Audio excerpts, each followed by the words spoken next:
अध्याय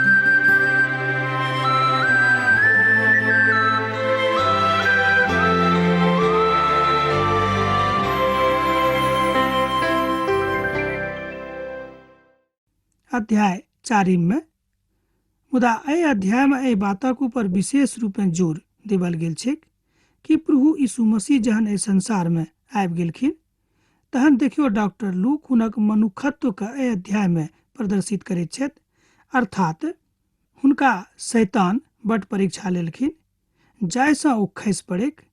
एहिसँ हमरा लोकनि सीख सकैत छी कि प्रभु यीशु मसीह परीक्षा सेहो भेलनि। तहन जहन हमरा लोकनि एकटा निरीह मनुख छी, निरीह मानव छी, तऽ कियाक नहि हमरा सभक परीक्षा होइत। एहिठाम हमरा लोकनि ई बातक देख रहल छी। आब हमरा लोकनि देखब कि प्रभु यीशु मसीह शैतान कोनाक परीक्षा लेलखिन। पहिल परीक्षा रहनि शैतान हुनकासँ कहलनि जे अहाँ पाथरक रोटी बना दियौक। तहन प्रभु महानताक महायाचक छथि, एहि बातक सिद्धिकरण एहि अध्याय में भऽ रहल अछि। मुदा शैतान के प्रभु एतेक नीक जवाब देलखिन तहन हुनक मुख बंद भऽ गेलनि। एहि पोथी के अध्याय में अहाँ देख सकैत छी कि एहि तरहक जीवन चक्र कहियो कहियो हमरो सभक जिंदगी में आबैत अछि।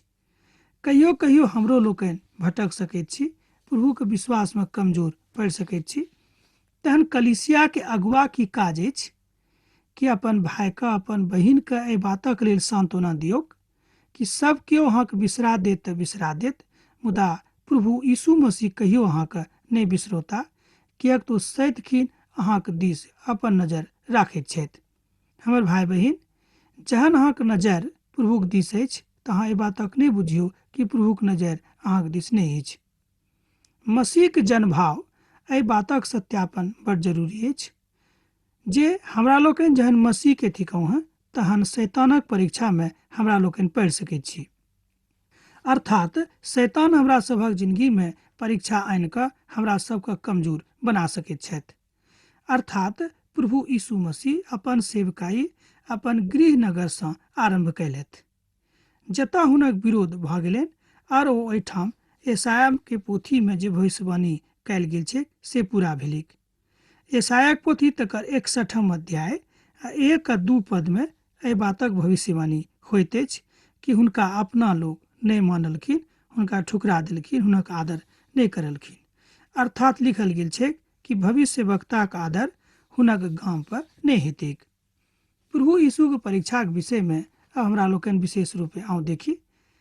यीशु पवित्र आत्मा से भरि कऽ यरदन नदी से लौटलाहा। ओ 40 रोज धरि आत्मा के प्रेरणा के कारणे निर्जन प्रदेश में फिरैत रहलाहा। ओतऽ शैतान हुनक परीक्षा करैत रहलखिन। ओहि दिन में ओ किछु भोजन नहीं कयलथि। जहन ओ दिन पूरा भऽ गेलै तहन यीशु के भूख लागलनि। मत्ती मरकुस नामक सुसमाचार में हुनक परीक्षा के विषय में बतायल गेल छै। यूहन्ना एहि घटना का प्रस्तुति नहीं कऽ रहल छथि, कारणे ओ प्रभु यीशु मसीह परमेश्वरक पूतक रूप में प्रकट कयने छथि। व्यवस्था विवरणक पोथी में एहि बातक ऊपर चर्चा सेहो कयल गेल छै। व्यवस्था विवरणक पोथी तकर 8 अध्याय तकर 2 पद में एहि बातक प्रस्तुतिकरण भेल छै। शैतान एकटा एहन शक्ति छथि जे शक्ति मनुख के प्रभु से अलग करैत अछि। आ जँ कोनो मनुख प्रभु से अलग होयबाक इच्छा नहीं राखैत अछि तऽ हुनका जिंदगी में ओ तरह तरह तकलीफ आनि कऽ प्रभु से अलग करैके इच्छा राखैत छथिन। एहिठाम हमरा लोकनि देखैत छी, अर्थात शैतान मनुख के दैहिक, आर्थिक आ मानसिक तीनों रूप से परीक्षा लैत छथि। तहन एही तरहक परीक्षा प्रभु यीशु मसीह के सेहो लेलखिन। आर्थिक आ दैहिक आ मानसिक ई तीनों परीक्षा से प्रभु यीशु मसीह के गुजरऽ पड़लनि। अर्थात एना कहियो ई तीनों परीक्षा ओ देलखिन आ मुदा एहि तीनों परीक्षा में पास सेहो भऽ गेलखिन। तहन हुनक अवतरण प्रभुक रूप में एहि संसार में भेलनि। प्रभु यीशु परीक्षा जे दैहिक रूप में कयल गेलनि तकरो में सफल भेलाह। शैतान यीशु से कहलनि, जँ अहाँ परमेश्वरक पुत्र थिकौं तऽ एहि पाथरक कहियौक जे रोटी बनि जायक। प्रभु यीशु उत्तर देलनि, मनुख खाली रोटी से जीवित नहीं रहता, मुदा एहि बातक धर्मशास्त्रक पोथी में लिखल गेल छै। एहिठाम प्रभु परमेश्वर महाप्रतापी प्रभुक महिमा आर तकर पैघ बातक विशालताके बता रहल छथि। हमर भाई बहिन, प्रयास हमर यह अछि कि ओहि सबटा बातक हमरा लोकनि बुझी, तहने हमरा लोकनि अपन जिंदगीमे परमेश्वरक ग्रहण कऽ सकैत छी। हमर भाई बहिन, एहि संसारमे हमरा लोकनि बड कम दिनक लेल छी। एहिके बादो देखियौ हमरा सब कतेक संसारिक बंधनमे पड़ि कऽ प्रभुके बिसरा दैत छी। मुदा ई बात जे परम सत्यक थिक हमरा सबके एक ने एक दिन संसार छोड़बाक अछि, एहि बातक ऊपर हमरा लोकनि विश्वास नहि करैत छी। तहन यीशुके शैतान लऽ गेलाह। ओ यीशुके क्षण भरिमे संसारक समस्त राजाके देखा देलनि। तहन शैतान यीशुसँ कहलनि, हम ई समस्त अधिकार और वैभव अहाँके देब, किएक तो हमरा सौंपल गेल अछि। हम जिनका चाहैत छी हुनके दऽ देब। अर्थात शैतान प्रभु यीशु मसीह के बातक देखावे कोशिश करलखिन कि देखियो, एहि संपूर्ण संसारक वैभव जे हमरा हाथमे अछि से हम अहाँके दऽ देब। जाहिसँ प्रभु यीशु मसीहके एहिठाम आर्थिक रूपे हुनक परीक्षा लेवल जायक कि हुनका लोभ भेलनि कि नहि। तैँ जँ अहाँ हमरा प्रणाम करब तऽ ई सबटा हम अहाँके लेल कऽ देब। शैतान प्रभु यीशु मसीह की बात कहलनि। यीशु हुनका उत्तर देलनि, धर्मशास्त्रमे लिखल अछि, अहाँ अपन प्रभु परमेश्वरक परीक्षा नहि लेब आ केकरो दोसराके प्रणाम नहि करब, आर केवल हुनके उपासना करब जे उपासना के योग्य छथि। ई तऽ एक तरहक दैहिक परीक्षा रहनि। शैतान प्रभु यीशु मसीह के आँखिके प्रलोभनमे आनि कऽ हुनका फंसाबैके प्रयास कयलथि, मुदा प्रभु यीशु मसीह एहि परीक्षामे सफल भऽ गेलखिन। हमर भाई बहिन, एहि तरहक परीक्षामे हमरो सब कहियो कहियो पड़ैत छी। लोक आबि कऽ कहत कि जँ अहाँ हमर बातक मानब तऽ हम अहाँके ई दऽ देब, हम अहाँके ओ दऽ देब। मुदा कहियो कहियो कहत कि हम अहाँके बहुत टाका दऽ देब जँ अहाँ हमर बातक मानब। लेकिन टाका लेलाक बाद जे काज ओ अहाँ करा रहल छथि कि ओहि काजक अहाँ जानैत छी कि ओ काज करलाक बाद अहाँ कतऽ जायब। हमर भाई बहिन, एहि तरहक परीक्षा हमरा सभक जिंदगीमे आबि सकैत अछि। एकटा बातक जँ अहाँ स्मरण राखब तऽ ई पाप अहाँसँ कहियो नहि हैत। ओ थिक कि जँ अहाँके बातक स्मरण रहत कि हम प्रभुक छी, हमरा पाप करऽके नहि अछि, तहन अहाँ एहि तरहक परीक्षासँ बचि सकलहुँ हेँ। संपूर्ण मनुख प्रयुक्तिके एहिठाम बतायल गेल छै, अर्थात प्रभु यीशु मसीहके एहिठाम डॉक्टर लूक संपूर्ण मनुखत्वके रूपमे प्रस्तुत कयने छथि। ओ सभ्य रूपे प्रभु छथि, अर्थात समग्र रूपे प्रभु छथि, आ सृष्टि रूपे सेहो प्रभु छथि। इहो बातक एहिठाम प्रामाणिकता होइत अछि। जहन शैतान सबटा परीक्षा लऽ चुकलथि तहन किछु कालक लेल ओ यीशुके छोड़ि कऽ चलि गेलाह। एहिठाम देखियौ लिखल गेल छै कि कनेक कालक लेल, किछु कालक लेल ओ यीशुके ओहिठामसँ छोड़ि कऽ चलि गेलाह। भऽ सकै छै हमर भाई बहिन, कनिक कालक लेल अहूँके जिन्दगीसँ शैतान अलग भऽ जेता कि प्रभुक बातसँ हम हिनका अलग नहि कऽ सकैत छी।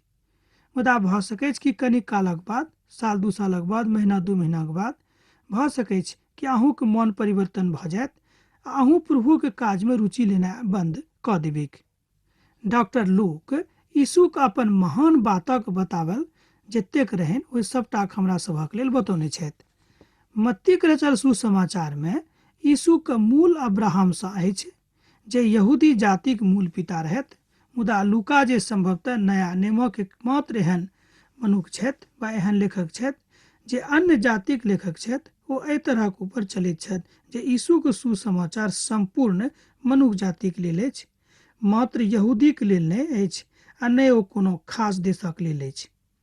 मात्र लूक एकटा एहन लेखक छथि सुसमाचारके जे एहि बातक ऊपर विशेष रूपे जोर दऽ रहल छथिन।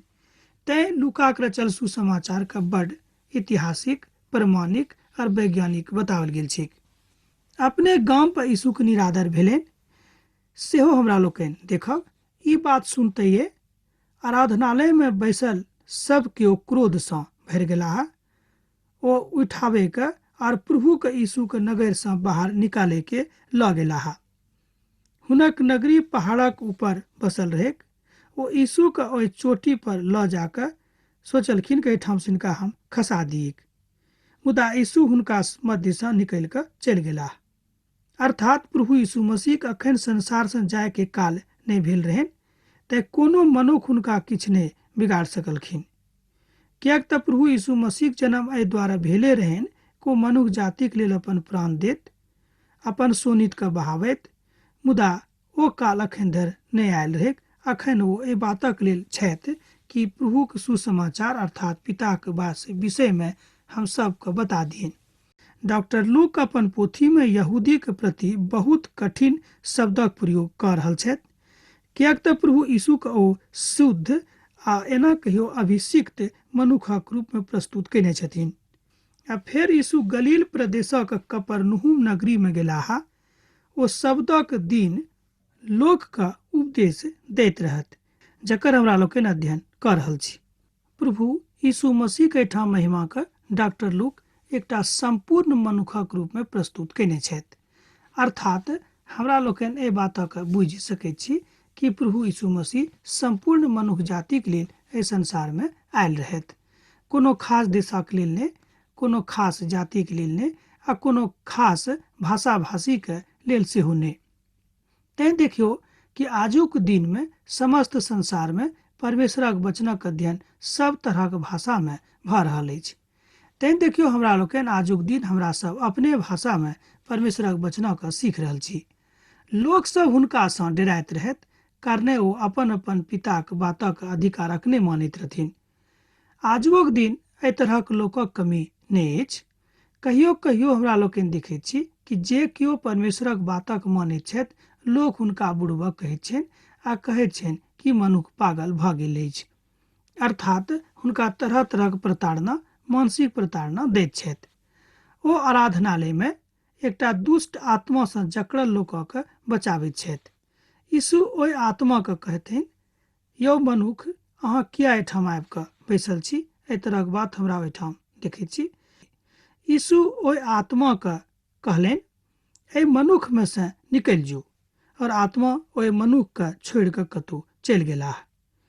तहन एहिठाम हमरा लोकनि प्रभु यीशु मसीह के कयल गेल पहिल चमत्कारक देख रहल छी, जे यूहन्ना अपन पोथी में वर्णन नहि केने छथि, मुदा लूक एहि बातक अपन पोथी में वर्णन केने छथिन। कि ई घटना के देखलाक बाद सब केओ बड़ गंभीर आश्चर्य में पड़ि गेलाह। अर्थात आराधनालय में जतेक लोक बैसल छलाह, ओ सब केओ ई घटना के देख कऽ चकित भेलाह, आ गंभीर भऽ गेलाह, आ आश्चर्य में सेहो पड़ि गेलाह। चारू कात यीशु के लोग घुमि घुमि कऽ देखैत रहथिन, कियाक तऽ ओ सब बुझि गेलखिन कि के छथि। अर्थात हुनका सभक मन में, फरीसी आ सदुकी आ धर्म वृद्धा सभक मन में एहि बातक डर भऽ गेलनि कि हमरा लोकनि कियाक नहि हिनका एम्हर उम्हर कऽ दियैक। अर्थात प्रभु यीशु मसीह के पकड़वावे के विचार हुनका सभक मन में आबि गेलैक। प्रभु यीशु बहुत लोकक स्वस्थ कऽ दैत छथि। अब हमरा सब और देखब जे ओ पीड़ित मानवता के सेवा करैत अपन पिता के सेवकाई के आगू बढ़ा रहल छथि। अर्थात प्रभु यीशु मसीह एहि संसार में पीड़ित मानवता के सेवा करबाक लेल आयल छलाह, आ तें पीड़ित मनुष्य जाति के लेल हुनका से जतेक भेलनि ततेक ओ कयलथि। अर्थात एहिठाम हुनक मनुष्य जाति में जतेक नीक गुण होइत अछि, तकरा ओ एहिठाम देखेने छथि। एहि बातक अहाँ बुझि सकलहुँ हैं। सूरज डूबैत काल में जाय लोकक परिवार में जतेक बीमार लोग छलाह, ओहि सब के ओ प्रभु यीशु के लग लऽ कऽ गेलाह। प्रभु यीशु ओहि सभक ऊपर हाथ राखि कऽ हुनका सभक स्वस्थ कऽ देलखिन। दुष्ट आत्मा चकित भऽ कऽ ओहिठाम से चलि गेलाह। अर्थात जे केओ दुष्ट आत्मा सँ पीड़ित लोक सब छलाह, दुष्ट आत्मा हुनका छोड़ि कऽ ओहिठाम से चलि गेलनि। दुष्ट आत्मा चिकरैत और ई कहैत जे अहाँ पर किया एहिठाम आबि गेलहुँ हैं, अहाँ पिता के पुत्र थिकहुँ हैं। मुदा प्रभु हुनका सँ नहि डराइत छथि। एहिठाम एहि बातक एहि तरह प्रदर्शित कयल गेल छै। हमर भाई बहिन, ई कोनो हम अपना दिस से नहीं, मुदा परमेश्वरक पोथी सँ अहाँके बता रहल छी। जहन दिन भर गेलैक, तहन यीशु कतहु निकलि कऽ एकाकी स्थान में गेलाह। प्रभु यीशु एहि स्थान पर अपन पिताक आराधना करबाक हेतु गेल छलाह। मुदा यीशु हुनका सँ कहलनि, हमरा दोसरो नगर में पिता के सुसमाचारक सुनेबाक अछि, बड़ आवश्यक थिक, कियाक तऽ हमरा एहि कारणे एहिठाम पठाओल गेल अछि। एहि बातक अहाँ देख सकैत छी।